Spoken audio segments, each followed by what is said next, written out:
Morning friends, ഒരു വലിയ പ്രശ്നം നടന്നു. എൻ്റെ വാഴത്തോട്ടത്തിൽ ഇന്നലെ രാത്രി ആരോ കയറി. ടാർസം വന്ന് പറഞ്ഞപ്പോഴാണ് ഞാൻ വിവരം അറിയുന്നത്. എൻ്റെ ഊഹം ശരിയാണെങ്കിൽ അതാ കാട്ടുപന്നി ആയിരിക്കും, കള്ളപ്പന്നി.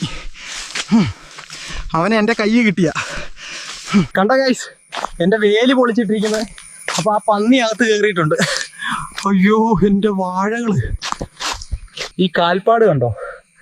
ഇത് കണ്ടിട്ട് അവൻ അത്ര ചെറിയ പുള്ളിയാണെന്ന് തോന്നുന്നില്ല. അല്പം ഡേഞ്ചറാണ് ഇവൻ. ഗായ്സ്, എന്തെങ്കിലും ചെയ്തില്ലെങ്കിൽ എൻ്റെ വാഴത്തോട്ടവും ബാക്കി കൃഷിയും എല്ലാം വൈകാതെ അവൻ നശിപ്പിക്കും. അതുകൊണ്ട് അവനെ അങ്ങ് തട്ടാൻ ഞാൻ തീരുമാനിച്ചു. എൻ്റെ ഇപ്പോൾ ഉള്ള അമ്പും വില്ലും കൊണ്ട് അവനെ പിടിക്കാൻ പറ്റൂല. അതുകൊണ്ട് പുതിയ ഒരെണ്ണം ഉണ്ടാക്കാൻ വേണ്ടി മോള വെട്ടാൻ വന്നയാ ഞാൻ.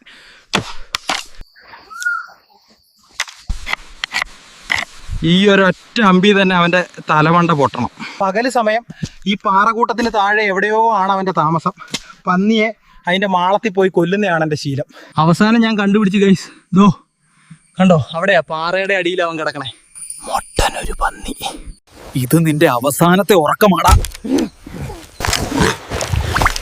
അങ്ങനെ എൻ്റെ കൃഷി നശിപ്പിച്ചവനെ ഞാൻ കൊന്നു ഗൈസ്. അപ്പം ഞാൻ ഓർത്തു ഇന്ന് ഞായറാഴ്ചയാണല്ലോ ഒന്ന്, എന്നാൽ പിന്നെ ഇന്നത്തെ സ്പെഷ്യൽ കാട്ടുപന്നി ഗ്രില്ലും കാട്ടുപനങ്ങളിലും.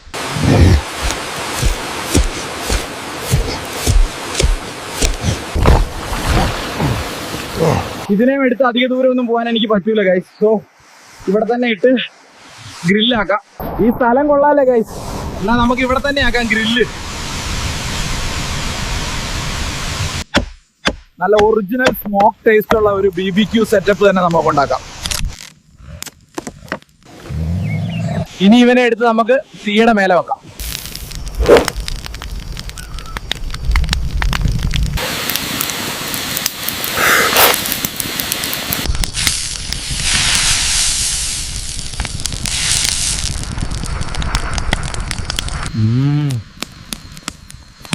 നല്ല മൊരിഞ്ഞ മണം. ആള് വൃത്തികെട്ടവനാണെങ്കിൽ ഇറച്ചി അപാര ടേസ്റ്റാ ഗൈസ്. അങ്ങനെ കാട്ടുപനങ്ങളുമായി നമ്മുടെ ടാർസൻ എത്തിയിട്ടുണ്ട്. നമ്മൾ ഇന്ന് പൊളിക്കും അല്ലേ ടാർസ? പിന്നല്ല, പൊളിച്ചെടുക്കും. അപ്പൊ നമ്മുടെ കാട്ടുപന്നി ഗ്രില്ല് റെഡി ആയിട്ടുണ്ട്. ഇനി നമുക്കിത് സെർവിങ് ഇലയിലേക്ക് മാറ്റാം. ഗൈസ്, ആ വ്യൂ പോയിന്റിൽ ഇരുന്ന് ഫുഡ് കഴിക്കാം. എനിക്കറിയാലോ, ഫുഡ് കഴിക്കാൻ ഞങ്ങൾക്ക് ആംബിയൻസ് മസ്റ്റ് ആണ്. എന്റെ മോനെ, ഇവിടെ ഇരുന്ന് ഇങ്ങനെ ഗ്രില്ലും കള്ളും കഴിക്കുന്ന സുഖം അത് നിങ്ങൾ മനുഷ്യർക്ക് പറഞ്ഞാൽ മനസ്സിലാവൂല.